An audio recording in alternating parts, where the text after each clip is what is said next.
Hello प्यारे बच्चों इस वीडियो में हम आपकी क्लास 10 मैथमेटिक्स एक्सरसाइज 3.2 उसके 5, 6 और 7 नंबर के क्वेश्चंस करेंगे। इससे जो पहले वाला वीडियो था उसमें हमने 1 से लेके 4 तक के प्रश्न कर लिए थे, ठीक है। और आपको आनंद आएगा इन तीनों प्रश्नों को करने में। बहुत ही अच्छे प्रश्न हैं। देखें, अपन पढ़ें। Half the perimeter of A rectangular garden, एक आयताकार बगीचा है ना। रेक्टेंगुलर गार्डन आयताकार बगीचा है, उसकी जो परिमाप है, पेरीमीटर किसको बोलते हैं? परिमाप को, उसका आधा है ना। एक आयताकार बगीचे की परिमाप का आधा, ठीक है ना। Whose length is 4 metre more than its width, जिस बगीचे की जो लंबाई है वो उसकी विड्थ यानी चौड़ाई से 4 मीटर ज़्यादा है ना। इसका मतलब क्या कहना चाह रहा है कि उस बगीचे की जो आयताकार बगीचा है उसकी जो लंबाई है वो उसकी चौड़ाई से 4 मीटर ज़्यादा है, ठीक है ना। और उस बगीचे की जो परिमाप है उसका आधा इज 36 मीटर, वो 36 मीटर है। यानी एक ऐसा बगीचा है जिसकी लंबाई उसकी चौड़ाई से 4 मीटर ज़्यादा है और उस बगीचे की जो परिमाप है उसका जो आधा अगर हम कर दें, ठीक है ना, तो वो कितना दे रखा है? 36 मीटर दे रखा है। Find the dimensions of the garden, तो हमें बगीचे की विमाएं निकालनी है। विमा का मतलब क्या है? लंबाई और चौड़ाई हमें उसकी निकालनी है ना। तो देखो, बहुत आसान प्रश्न है। एक में आयताकार मैंने गार्डन बनाया, ये माना एक आयताकार गार्डन है, ठीक है ना। ये इसकी लंबाई है, ठीक है ना, और ये इसकी चौड़ाई है। इसको मैंने x मान लिया और इसको मैंने y मान लिया, है ना। अच्छा, अब एक चीज़ तो क्या कह रहा है ये कि ये जो लंबाई है ये इस चौड़ाई से 4 अधिक है। तो यानी जो लंबाई है वो चौड़ाई से कितनी अधिक है? 4 अधिक है, ठीक है ना। तो एक समीकरण तो हमारे पास ये है, ठीक है। एक मैंने समीकरण इसको दे दिया। दूसरा क्या कह रहा है? इसका जो परिमाप है उसका आधा 36 मीटर है। तो परिमाप क्या होती है? देखो, ये x है तो ये भी x होगी, ये y है तो ये भी y हो गई। तो परिमाप क्या हो गई? x plus Y plus X plus X, X plus Y, यानी चारों भुजाओं का जो योग है, यानी x और x 2x और y और y 2y, तो 2x प्लस 2y है ना, का दोनों का आधा है ना। क्या कह रहा है? ये 36 मीटर है ना। तो देखो, ऊपर 2 कॉमन ले लिया आपने, तो x प्लस वाई और गुणा क्या है? 1/2 बराबर कितना है? 36। देखो, 2 से 2 कट गया, तो x plus Y equal to 36, या x इक्वल टू लिख सकता हूँ 36 माइनस वाई। ये समीकरण 2 हो गया। बस अब आपको इस वाली एक्सरसाइज में ग्राफीय विधि से हल करने की बोल रहा है। ये कौन से मेथड से हल करना है? आपको ग्राफ के मेथड से इसे हल करना है, ठीक है ना। तो हम बस 2 टेबल बनाएंगे। देखो, पहली टेबल इस समीकरण से बन जाएगी, दूसरी टेबल इस समीकरण, 2 पॉइंट निकालने। तो y का मान रखेंगे और x का मान हमको मिल जाएगा। देखो, मैंने पहली टेबल बनाई, ये x ले लिया, ये y ले लिया। y का मान रखा मैंने, माना 0, तो x बराबर क्या हो जाएगा? 0 प्लस 4 यानी 4 हो गया। y का मान रखा मैंने -6, तो ये हो जाएगा -6 प्लस 4 कितना हो जाएगा? -2। तो x की वैल्यू कितनी मिल जाएगी? -2 मिल जाएगी, ठीक है। तो ये फर्स्ट वाले के हो गए, है ना, ये फर्स्ट समीकरण के हैं। फिर मैंने दूसरी समीकरण की टेबल बना दी, ये x है और ये y है। तो इसमें भी देखो, y के मान रखेंगे और x के मान हमको मिलेंगे, ठीक है ना। अब जैसे देखो, ये 36 थोड़ी सी क्या है? बड़ी संख्या है ना। तो हमें y की भी क्या है? मैं बड़ी संख्या ले लेता हूँ, है ना। y का मैंने ले लिया, माना 20 ले लिया, है ना। तो y को 20 लूंगा तो x बराबर क्या हो जाएगा? 36 माइनस 20 कितना हो गया? 16 हो गया, ठीक है ना। और अगर मैं y बराबर ले लेता हूँ 30 ले लेता हूँ, तो ये कितना हो जाएगा? 36 माइनस 30 इक्वल टू कितना हो गया? 6 हो गया। ये मैंने समीकरण 2 बना दिए, है ना। अब मुझे क्या करना है? इन दोनों जो पॉइंट मिले मुझे, इन दोनों को मुझे ग्राफ पेपर पे क्या कर देना है? प्लॉट कर देना है, ठीक है। तो देखो, इसमें देखो x की अधिकतम वैल्यू क्या है? 4 माइनस 2 16, 6, तो 16 है, x की अधिकतम वैल्यू कितनी है 16 है, ठीक है ना। और y की अधिकतम वैल्यू कितनी आ रही है 30 आ रही है, y की अधिकतम वैल्यू आपको 30 आ रही है, ठीक है ना। तो देखो मैं इसको इस पेपर पे बना के दिखाता हूँ आपको। ये देखो ना, x की अधिकतम वैल्यू तो है 16 और y की कितनी आ रही है 30 आ रही है, ठीक है ना। तो देखो ये इस तरह से लेना पड़ेगा मुझे, है ना। ये माना x की तो 16 आ रही है, यहाँ ऐसे ले लेता हूँ मैं, है ना। और इसकी कितनी आ रही है 30 आ रही है, तो मैंने ये इस तरह से बना लिया। और माइनस में कितनी है y की -6 है और x की कितनी है माइनस में 2 है मात्र, है ना। तो बस ये मैंने बना ली इस पे।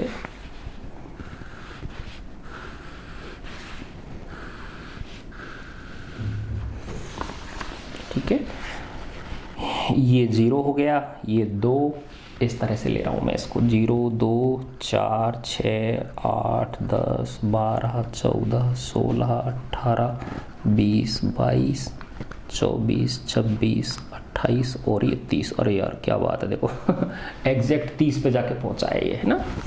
और फिर इधर की तरफ जब करूँगा तो ये हो जाएगा -2 -4।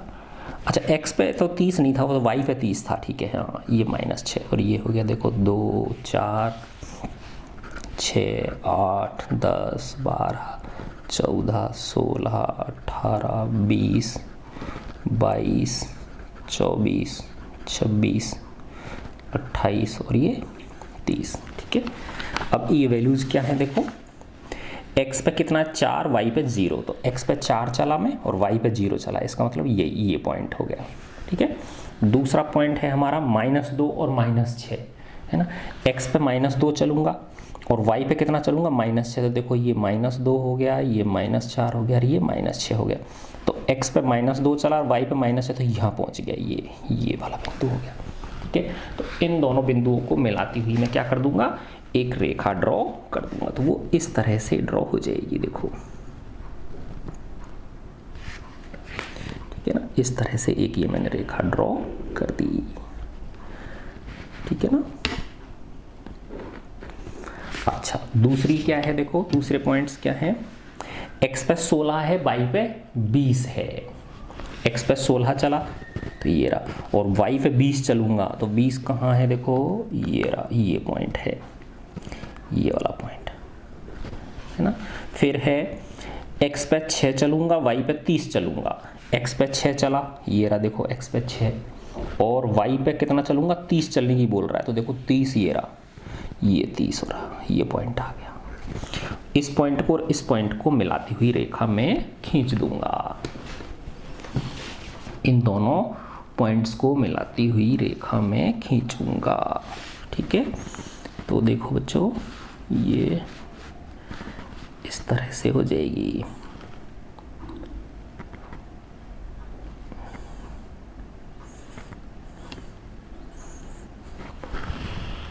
ये मैंने इसको मिलाती हुई रेखा ड्रॉ कर दी।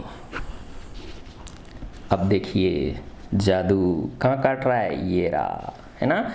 किस जगह पे, ये जो है ये इसका हल हो गया, सॉल्यूशन हो गया। देखो इस बिंदु के निर्देशांक ढूंढो आप, देखो इस बिंदु तक पहुंचने के लिए x पे कितना चलना पड़ेगा 20 चलना पड़ेगा, और y पे कितना चलना पड़ेगा 2 2 4 6 8 10 12 14 और ये 16। तो क्या आ गया देखो इस बिंदु के निर्देशांक 20, 16। तो x इक्वल टू तो आ गया 20 और y इक्वल टू आ गया 16। x इक्वल टू 20 और y इक्वल टू 16। तो इसका मतलब लेंथ जो है उसकी, आयत की लंबाई तो कितनी हो गई 20 मीटर, और जो विड्थ है उसकी चौड़ाई है वो कितनी आ गई 16 मीटर। अब देखो दोनों कंडीशन आपकी फुलफिल हो रही है कि नहीं हो रही हैं। ये 20 इस 16 से कितनी ज़्यादा है, 4 ज़्यादा है, कह रहा है ना। ये लंबाई उसकी चौड़ाई से कितनी ज़्यादा है, 4 ज़्यादा है, और इन दोनों की परिमाप का आधा 36 है। तो परिमाप क्या होता है देखो, इनको इसको दुगना कर दो, दुगना लंबाई और दुगना चौड़ाई को जोड़ो, तो 20 और 20 40 और 16 16 32, 40 और 32 कितने हो गए 72, और 72 में जब 2 का भाग दो देखो तो 36 आ जाएगा। तो दोनों ही कंडीशंस आपकी फुलफिल हो रही हैं, ठीक है ना। तो हमने किस मेथड से निकाला इसको, ग्राफिकल मेथड से हमने इसको हल किया। ठीक है, तो ये आंसर आपका आ गया, यही आंसर है। तो वो जो रेक्टेंगल है वो इस तरह का है आपका, देखो यूं, ठीक है, यानी ये लेंथ तो कितनी है उसकी, ये 20 मीटर है, और ये कितनी है उसकी, 16 मीटर है, ठीक है, ये 20 मीटर हो गई, ये 20 मीटर हो गई, ये भी कितनी हो जाएगी, 20 मीटर हो गई, और ये भी कितनी हो गई आपकी, 16 मीटर हो गई, ठीक है। तो दोनों ही कंडीशंस इसमें क्या हो रही हैं, फुलफिल हो रही हैं। अब इन पे वो लिख दो आपके, ये कौन से का समीकरण है और ये कौन से का समीकरण। देखो ये फर्स्ट वाला समीकरण ये था, ये पहले वाले की लाइन थी ना तो पहले वाला समीकरण क्या था आपका, x equal to Y plus 4, तो इसमें लिख देंगे x equal to Y plus 4, ये लिख दिया मैंने। और दूसरा समीकरण क्या था, x equal to Y 36 minus Y, तो इस पे लिख दो x equal to 36 minus Y, तो ये दूसरा समीकरण हो गया आपका, ठीक है। तो इस तरह से हमने ग्राफिकल मेथड से इसको क्या कर दिया, सॉल्व कर दिया। अब हम आते हैं क्वेश्चन नंबर 6। देखो ये बहुत छोटा सा एक जनरल प्रश्न है ना। Given the linear equation 2x plus 3y equal to 8, है ना, एक रैखिक समीकरण दे रखा है आपको 2x प्लस 3y, आपको थोड़ा कम दिख रहा हो, छोटा दिख रहा हो तो आप अपनी बुक की हेल्प ले सकते हो, है ना। तो 2x plus 3y minus 8 equal to 0 दे रखा है।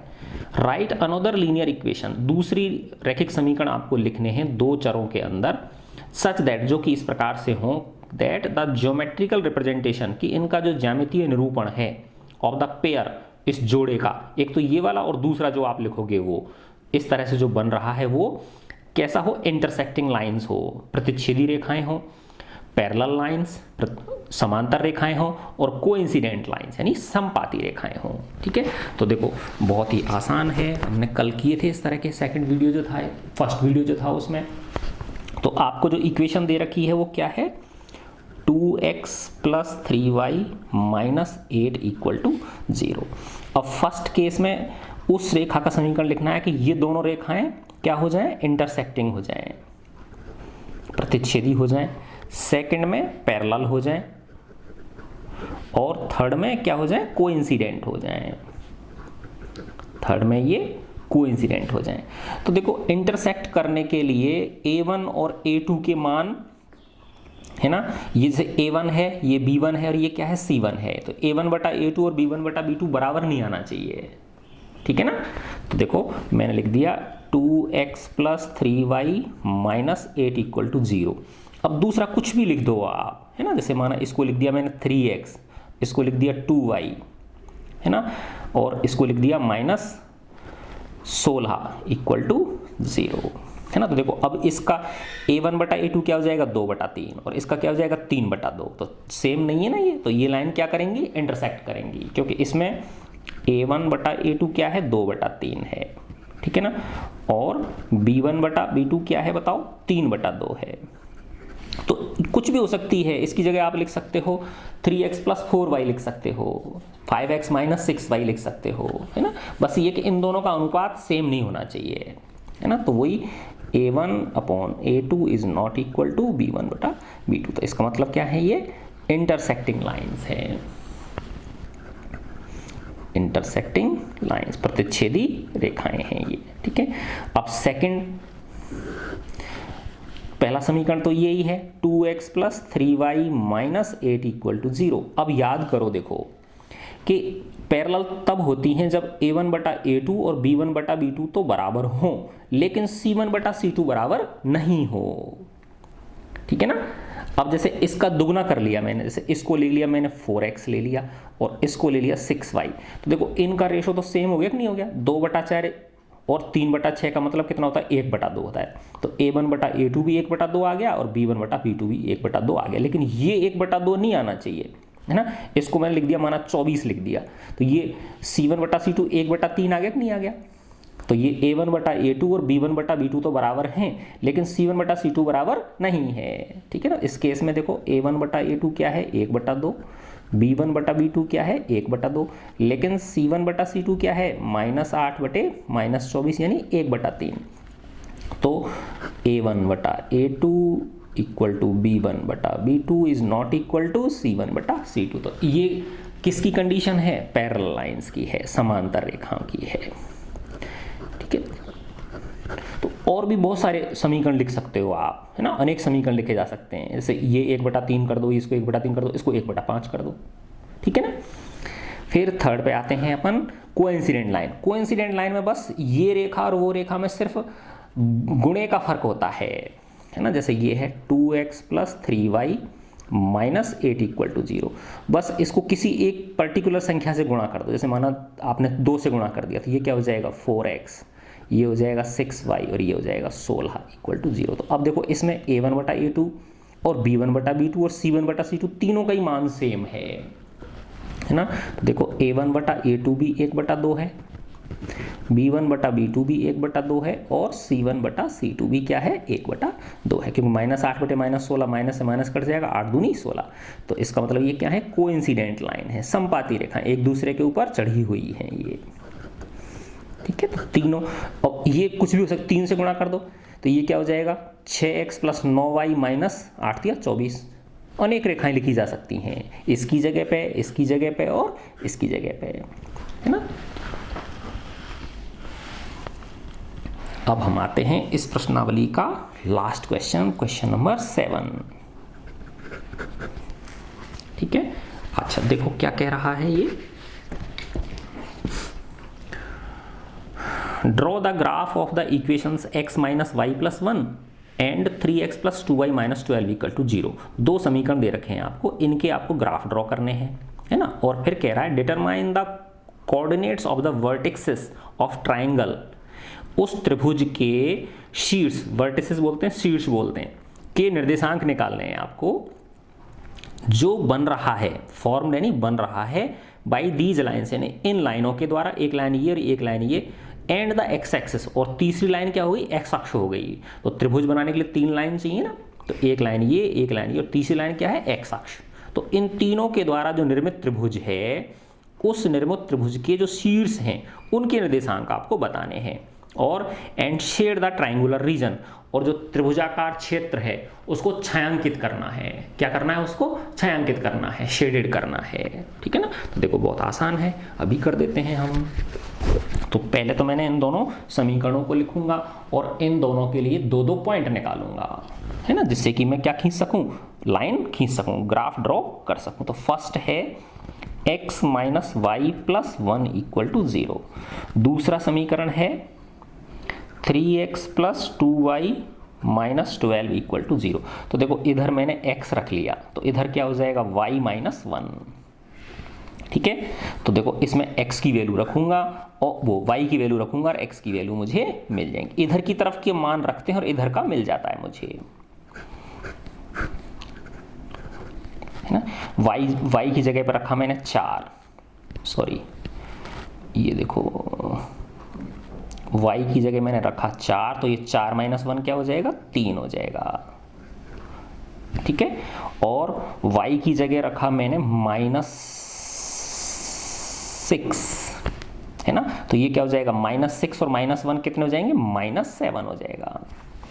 ठीक है, कुछ भी आप निकाल सकते हो। अच्छा अब इसमें देखो, इसमें 2y बराबर लिख सकता हूं 12 - 3x, है ना। 12 इधर जाके प्लस का हो गया और 3x जाके माइनस, ऐसे भी लिख सकता हूं 12 - 2y, कुछ भी लिख सकता हूं, है ना। फिर y बराबर क्या हो जाएगा, 12 - 3x/2, क्योंकि देखो ये 2 का मुझे भाग भी देना है। तो बस अब इसके 2-2 पॉइंट और निकाल लिए, ये x हो गया। तो इसमें किसकी वैल्यू रखूंगा, x की वैल्यू रखूंगा और y की वैल्यू मुझे मिल जाएंगी, है ना। तो देखो x की वैल्यू मैंने रखी 0, x की अगर 0 रख दूं मैं, तो 3 × 0 क्या होता है 0, 12 में 0 घटाया तो 12, और 12 में 2 का भाग दिया तो क्या आ गया, 6 आ गया। क्या आ गया, 6 आ गया। ठीक है ना। अच्छा अब आप और रख लो, एक आपने रखा 4 रख लो, है ना। देखो x बराबर अगर 4 रखोगे तो 3 चौके 12, तो 12 - 12 क्या हो जाएगा, 0 हो जाएगा। 0 में 2 का भाग दोगे तो 0 ही आएगा, है ना। तो x बराबर अगर आप 4 रख देते हो, है ना, तो y बराबर क्या हो जाएगा, 0 हो जाएगा। ठीक है, तो ये 2 पॉइंट ये हो गए। बस अब आपको सिंपल क्या करना है, ग्राफ ड्रॉ करना है। ठीक है, अब आपको सिर्फ ग्राफ ड्रॉ करना है। तो देखो x पे मैक्सिमम क्या है, प्लस के 4 है और माइनस के 7 हैं। y पे क्या है, माइनस के 6 प्लस के 6, कोई बात नहीं है ना, है हमारे पास में, इतना तो होता है ये, है ना। देखो ये मैंने ग्राफ ड्रॉ कर दिया, ये प्लस x अक्ष, ये माइनस x अक्ष, ये y अक्ष और ये माइनस y अक्ष। पहला पॉइंट क्या है, देखो हमारा 3 4 और माइनस 7 माइनस 6, 3 4, तो x पे 3 चला 1 2 3, y पे 4 चला 1 2 3 4, ये पॉइंट आ गया। ठीक है ना, ये वाला पॉइंट आ गया। दूसरा है माइनस 7 माइनस 6, x पे माइनस 7 चलूंगा और y पे माइनस 6 चलूंगा, है ना। देखो माइनस 7 कहाँ चलूंगा, x पे minus 1 minus 2 minus 3 minus 4 minus 5 minus 6 minus, ये आ गया। और y पे कितना चल रहा हूँ, माइनस 6 चल रहा हूँ, तो माइनस 6 नहीं, नीचे की तरफ आऊँगा, minus 1 minus 2 minus 3 minus 4 minus 5 minus 6, ये पॉइंट आ गया। दूसरा पॉइंट ये आ गया, है ना। तो देखो आप कोशिश किया करो बच्चों, एक पॉइंट अगर एक प्लस का ले रहे हो तो एक पॉइंट माइनस का ले लो, तो उससे जो लाइन है वो आपकी अच्छी ड्रॉ होगी, वो सारे चतुर्थांशों को क्या कर लेती हैं, कवर कर लेती हैं फिर। ठीक है, देखो मैंने इन दोनों को क्या कर दिया, मिला दिया,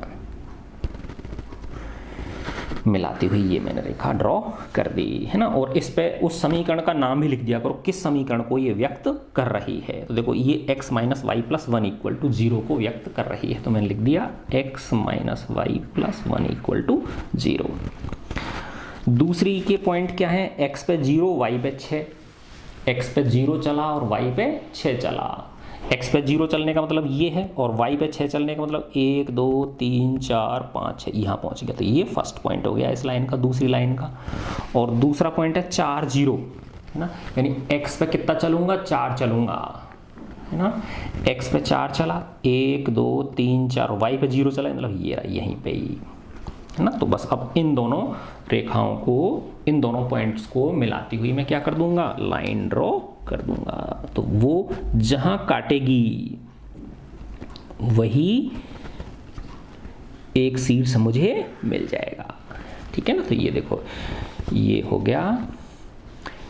अब इस पे लिख दूंगा, ये किस समीकरण को रिप्रेजेंट कर रही है, ये कर रही है 3x प्लस 2y माइनस 12, ये हो गया 3x plus 2y minus 12 equal to 0 को रिप्रेजेंट कर रही है। अब ये क्या कह रहा था, देखो याद करो कि इन दोनों समीकरणों से निरूपित रेखाएं, तो देखो एक रेखा तो ये वाली है और एक रेखा ये वाली है, और x अक्ष, और x अक्ष क्या है, ये रही, से बनने वाला त्रिभुज। तो कौन सा त्रिभुज बना बताओ, इस रेखा और x अक्ष से ये त्रिभुज बना। देखो ध्यान से, ये वाला ये त्रिभुज बना, एक शीर्ष जिसका ये है, एक शीर्ष जिसका ये है और एक शीर्ष जिसका ये है ना। तो अगर मैं इसको नाम दे दूं P, इसको नाम दे दूं Q और इसको नाम अगर दे दूं मैं R, तो ये PQR वो रिक्वायर्ड त्रिभुज हो गया, अभीष्ट त्रिभुज हो गया। ठीक है ना। अब इसके शीर्षों के निर्देशांक पूछ रहा है। देखो इस P के निर्देशांक क्या होंगे, यहाँ तक P तक पहुंचने के लिए x अक्ष पे कितना चलना पड़ेगा, 1 और 2 चलना पड़ेगा, और y पे 1 2 3, तो ये हो गया 2, 3। इसके निर्देशांक क्या हो गए, x पे 1 2 3 4, तो 4, और y पे तो चले ही नहीं, 4 0। और इसके निर्देशांक क्या हो गए, देखो x पे कितना चले, -1, और y पे कितना चले, 0, है ना। तो x पे -1 और ये 0। और एक अब को क्या कह रहा है, इसको शेड करने के लिए बोल रहा है, इसको छायांकित करने के लिए बोल रहा था। इस तरह से हम इसको क्या कर देंगे, छायांकित कर देंगे, शेड कर देंगे इसमें। ठीक है ना, इस तरह से हम इस रीजन को क्या कर देंगे। तो ये रीजन क्षेत्र जो है वो किस से निर्मित है, जो दोनों समीकरणों द्वारा निरूपित रेखाएं और जो x अक्ष है, ठीक है ना, उससे ये निर्मित त्रिभुज हो गया इस तरह से। ठीक है बच्चों, तो इस तरह से ये आपकी प्रश्नावली समाप्त हो जाती है। ठीक है बच्चों, गॉड ब्लेस यू ऑल। और अगर आपको मेरे वीडियो पसंद आते हैं तो आप हमारे चैनल को सब्सक्राइब कीजिए, है ना, और मुझे कमेंट करके बताइए, जिससे कि क्या है, इसकी और बच्चे भी विजिबिलिटी बढ़ती है, वहाँ तक पहुँचता है ठीक है ना, और अपने फ्रेंड्स के साथ शेयर कीजिए। और इसी प्रकार के है ना 8वीं 9वीं 10वीं 11वीं कक्षा के मेरे मैथ साइंस इंग्लिश के वीडियो देखने के लिए आप रेगुलर अपडेट्स लेने के लिए बेल आइकन को दबाइए, जिससे कि आपको नोटिफिकेशन आ जाए। ठीक है बच्चों, गॉड ब्लेस यू ऑल।